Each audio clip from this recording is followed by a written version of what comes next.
Hi everybody, it's Alyssa here. So today I'm going to be talking about my third week in the COVID-19 Arizona ICU. First, please, if you want to follow along, if you have any questions about how it is or anything else you want to ask that I don't address in this video, please like, subscribe, comment down below. I'll answer it in the next video. Let's get started.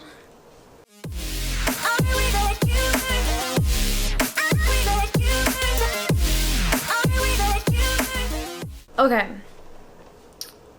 Third week in the Arizona COVID ICU. Number 1.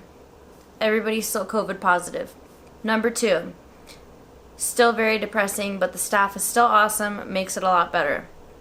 Number 3, still not many people are making it out. Number 4, the COVID vaccine is starting to become available to nurses. Number 5, I don't have a number 5 that I can think of off the top of my head. Okay. Let's see, what should we talk about? Maybe let's start with the vaccine. Okay, so am I gonna get the vaccine? Yes. I would love to get the vaccine if it was offered to me. Right now they're doing the vaccine in Arizona, from what I understand, in like tiers. So people that are doing direct care with ICU patients and that want the vaccine are part of tier 1, and then people that aren't doing direct care are part of tier 2. I don't know if there's more tiers than that. Those are the only tiers that I've heard of. So they are not making the vaccine mandatory. I think they're probably not doing that because if they make it mandatory, they might lose a lot of staff. Because to my surprise, a lot of people are very skeptical about the vaccine, and everybody's entitled to their own opinion. But personally, I want to get the vaccine. I feel like 2020 can't get any worse. I am kind of scared just for the side effects of the vaccine. I know that some people have like 105-degree fever. I know that, that's pretty much it for as far as like, 105 might be high, but I know that some people have had that, and I know that fever is a known side effect of the vaccine. So basically when I do get the vaccine, I'm hoping to get it when I have a few days off in case I do get sick. I can at least, not miss any work and still be able to be there for my patients. But to my surprise, a lot of the nurses that I'm working with are actually very skeptical of the vaccine. Some of them are saying I can't trust a vaccine that has only been developed over a year, or once you get the vaccine, they're going to start tracking you, or if you get the vaccine, they're only going to let people with like who have the vaccine and their vaccine card on them into the grocery stores, events, etc. So my response to that is just that, I don't know, from what I've researched, I thought that they were developing the vaccine off of the already like pre-made like SARS vaccine that they had been developing when SARS broke out a couple years ago. And, well, not a couple years ago, probably like a decade or so ago, anyways, or more than that. Way more than that. I suck at math. Medication math I'm good at. Regular math I suck at. But medication math, I kill it. So I don't feel like they actually developed it over a year. It's something that they were already building upon.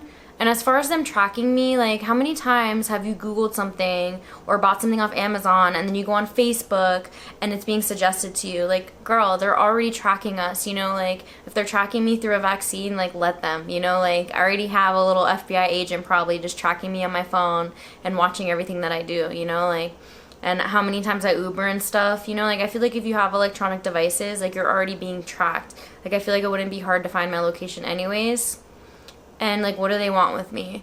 So my biggest thing that I'm scared of is just the fever. But like I said, I have medication to take a fever down, and I'll schedule it for my days off.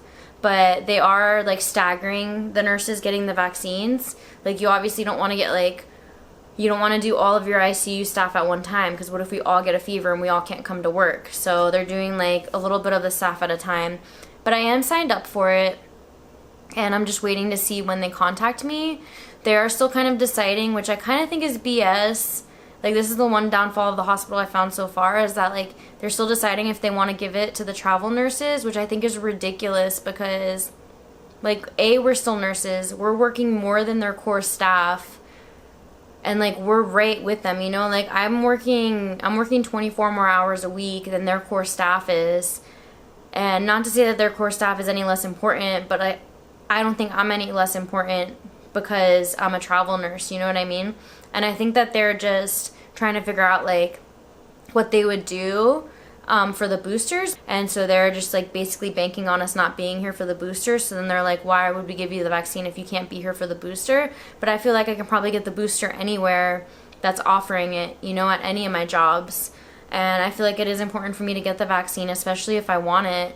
But I mean, luckily, like, everything I've been doing, knock on wood, has kept me safe so far. So I'll just keep practicing how I've been practicing, you know, hand hygiene, cleaning my mask, all that kind of stuff. And hopefully I won't get sick. But I am hoping to get the vaccine, so I'll keep you guys updated on it. If you don't want to get the vaccine, that's your prerogative. And if you feel like they're going to be tracking you or anything like that, I mean, it's understandable that you can think that. I know a lot of people don't trust the government. I don't trust them on certain things, but for the vaccines are going to be mandatory anyways. I kind of just want to get it over with. I know they're not mandatory now, but for healthcare workers, they're always mandatory. So I just kind of want to get it over with, and that's pretty much it on that. So yeah, otherwise, they ended up not putting me on for Christmas, even though they said they were going to. So I'm gonna be alone on Christmas, but it's okay. It's okay. I'm gonna cook myself some tacos and sit next to my Christmas tree and listen to some Christmas music and eat some tacos. I think it'll be fun. My boyfriend just bought me Ring Fit as part of one of my Christmas presents.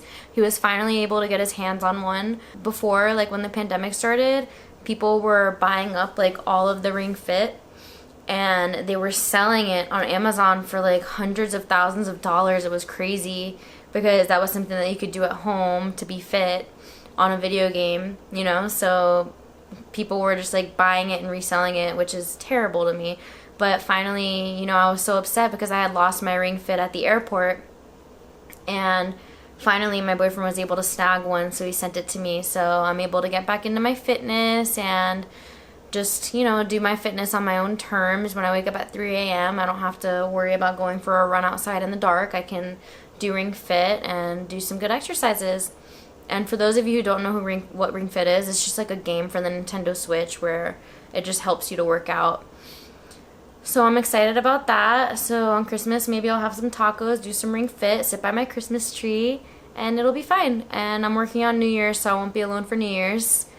So that'll be good. And the staff will probably all do like a little potluck or something when we're there. So overall, I am liking it here. I mean, it is hard to work with COVID, and it's just hard to watch the people pass away how they are. I don't think that'll ever get easier, especially just like watching them like from the start. Like, it's one thing if like they're already intubated and like you never knew them. Like it still hurts, but it doesn't hurt as bad as when you watch them like walk in like scared. Like, you really get to know them as a person, and then they're just gone. So, but like I said before in all my previous videos, just having like a supportive team with you, and everybody at the hotel too, they're so supportive. They're kind of becoming like a family to me, you know, like they look out for me and they're really just nice, and how's work and how's this and how's that. So having that here is amazing, and I wish that I could have that at all my contracts, but unfortunately you can't. But it definitely does help to get through hard times like these. And I'm hoping with the vaccine that, you know, hopefully we'll be able to get over COVID and it'll just get better, and people can get back to living their lives, you know, like my grandparents, for example. You know, they can't live their lives, you know, they can't live out the rest of their lives and just be happy. They have to be in their house all the time, and I just want them to be able to live their life to the fullest. I want everybody to be able to live their life to the fullest, and I want these like nonsensical deaths to just stop. But It doesn't seem like it's gonna end anytime soon. Hopefully in 6 months we'll see a change. That's what I'm looking for. That's kind of why I record these videos, so I can look back on them and I can just see like how things have progressed and how much better it's gotten, because like from New York to now, like I kind of just feel like I'm back in New York again. Baltimore wasn't so bad as far as COVID goes, and I didn't expect Arizona to be so bad, but honestly Arizona's really bad. It's surprising. I feel like I'm kind of back in New York again, except we're staffed and we have PPE and we have like all the supplies that we need. So I'm also not shaving my head again. I mean, that's pretty much it for this video. I kind of just wanted to discuss the vaccine because nothing's really changed. But overall, like emotionally, I feel like I'm in a pretty good state. Just as long as I continue to, you know, eat well, sleep well, exercise, and stay in contact with my family, you know, stay in contact with you guys, I feel like everything's gonna be okay if I just keep saying it. But I did go to Tumamoc Hill or Tumamoc Trail the other day, and just to like check it out, because I was like, oh, I'm gonna go hiking, and oh my gosh, that thing was steep. It was exhilarating getting up there though. It was hard. I didn't think I was gonna be able to do it. It's like a 1.5 mile trail. Oh my gosh. It's like the first half is like but the second half is like so freaking steep. But I made it up there, and it was a beautiful view from the top, and it was really refreshing. I kind of just sat there for 30 minutes after that, but during like the last like 0.5 miles there was some guy and he was like, you're on the last leg, you got it. Man, Arizonians are so nice. Like that would never happen in Florida. Like no one's cheering anybody on. Not in Fort Lauderdale, Miami at least. Like in Fort Lauderdale, Miami, you say hi to somebody or you cheer somebody on and they're literally like dialing 911. People are not friendly there. So it's really different to have a lot of friendly people here. I'm definitely having a good experience in Arizona, and if they don't offer me to renew here, I definitely at least do see myself coming back to Arizona to another travel assignment. So thank you to all Arizonians that are here or that have lived here for making it such a nice time here for me. Emotionally, it does help a lot. So that's pretty much my update for week 3.